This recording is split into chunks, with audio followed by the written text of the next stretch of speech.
No vídeo de hoje vamos falar sobre o sexo, pecado e a redenção. Qual que era o projeto de Deus para nós quando a gente pensa na questão sexual e qual que é os benefícios que a cruz de Cristo, qual foi essa liberdade que ele trouxe até nós? Eu sou o Matheus Vitor, sou estudante de psicologia e aqui no Instituto Voitila eu falo sobre teologia do corpo, educação dos filhos, relação familiar. Então, se você se interessa por algum desses assuntos, eu te convido a se inscrever aqui no canal, deixar o seu gostei, também seu comentário, porque isso ajuda muito para que esse vídeo alcance outras pessoas. No capítulo 8 do Encher estes Corações, Christopher F. ele fala sobre a questão do princípio. Qual que era o desejo originário de Deus para a humanidade, quando a gente pensa na questão sexual?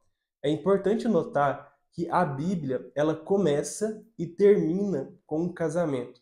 Então, o casamento não é algo secundário. Ela começa com a questão de Adão e Eva no paraíso. Então, o homem que se sentia só e Deus ele cria a Eva para acompanhá-lo na sua jornada. E no final da Bíblia, nós temos a união de Cristo com a igreja. Então, Cristo, redentor da humanidade, o novo Adão, que redime todos nós, nos purifica dos nossos pecados e eleva a igreja através dessa união.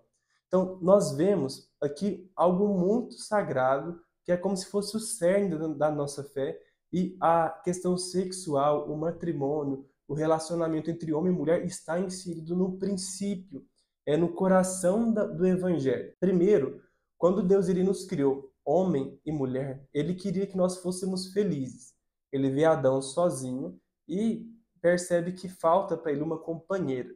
Há em nós esse desejo de completude. Adão e Eva, antes do pecado, eles não tinham aquela maldade, tanto que eles andavam nus no jardim. Eles andavam nus e não sentiam vergonha. São João Paulo II, ele fala sobre a segunda descoberta do sexo.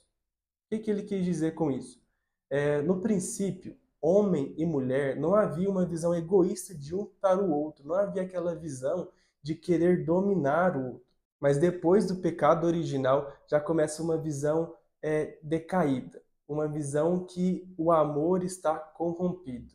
E nesse amor corrompido, ele vai sinalizando a dureza dos nossos corações. Jesus mesmo ele fala, quando perguntado pelos fariseus, sobre a questão de largar a mulher, do questão do divórcio, e Jesus fala, Moisés permitiu isso pela dureza dos vossos corações, mas no princípio não era assim. Então, o desejo de Deus era uma união feliz, uma união onde o outro não é usado, não tem uma visão egoísta, mas nessa segunda descoberta do sexo, quando a gente vê a maldade, no sentido de querer possuir o outro, a gente sente vergonha, a gente começa a se esconder. Então, nessa segunda descoberta do sexo, nós percebemos que no projeto de Deus inicial não era assim. Não era para nós termos uma visão errada, uma visão de possuir o outro, que tem refletido tanto nos nossos dias atuais. Quantas propagandas que não são feitas para poder divulgar uma marca, divulgar algum produto, divulgar alguma ideia, divulgar uma liberdade onde o corpo, onde a sexualidade é mal usada. Então, acaba que chega a ser uma forma de controle. O sexo, que era para ser algo de união, um ato de doação, começa a ser visto como um ato de dominação. Eu domino o outro, eu possuo o outro. E a gente não precisa ir longe para poder enxergar os malefícios que isso traz.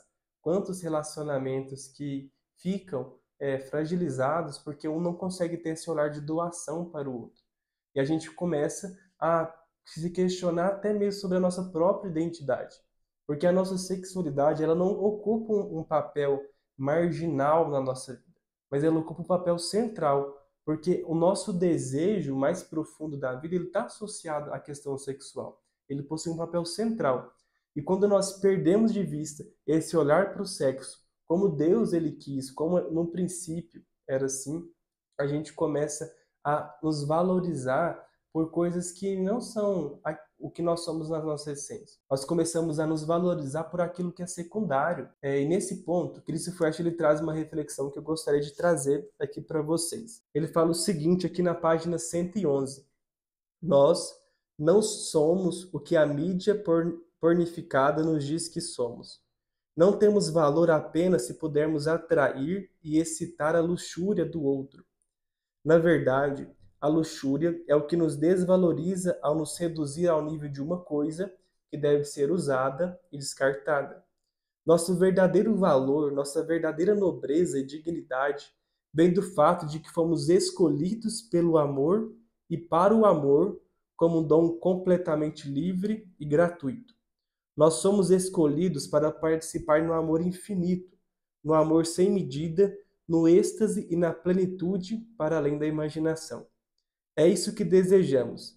É para isso que fomos designados e somos destinados. De algum modo nós o sabemos. E isso será nosso somente se abrirmos e recebermos o dom. Então ele deixa bem claro que nós não somos aquilo que a mídia, pelo nosso poder sexual que a gente possui. Às vezes, quantos adolescentes que ficam intrigados porque não são bonitos, por uma questão sexual, começam a usar roupas diferentes, as mulheres usaram roupas mais curtas, às vezes a questão até mesmo do tamanho do órgão sexual, quantas pessoas que começam a entrar nesse redemoinho de pensamentos e começam a se esquecer que o seu valor, ele não está presente na sua questão, na sua beleza, na sua capacidade de atrair alguém sexualmente. O seu valor, ele está para além disso. Está para além daquilo que você pode oferecer sexualmente, porque você foi escolhido para o amor.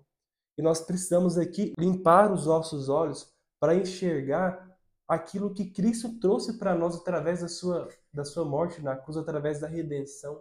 No princípio, o sexo era visto como algo harmonioso. Eu olho o outro, mas sem maldade.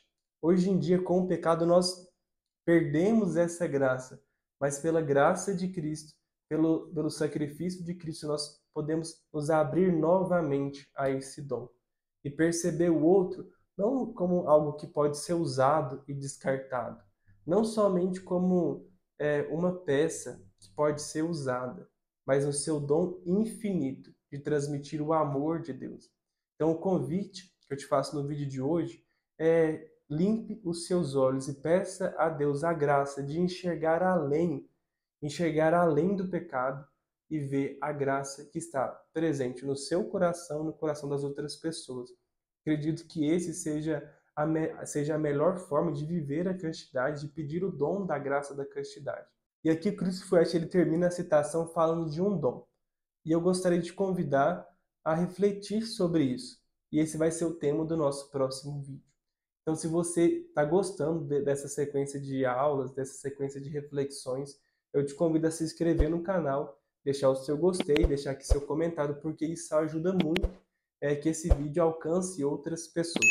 Tá bom? Um grande abraço e te espero no próximo vídeo.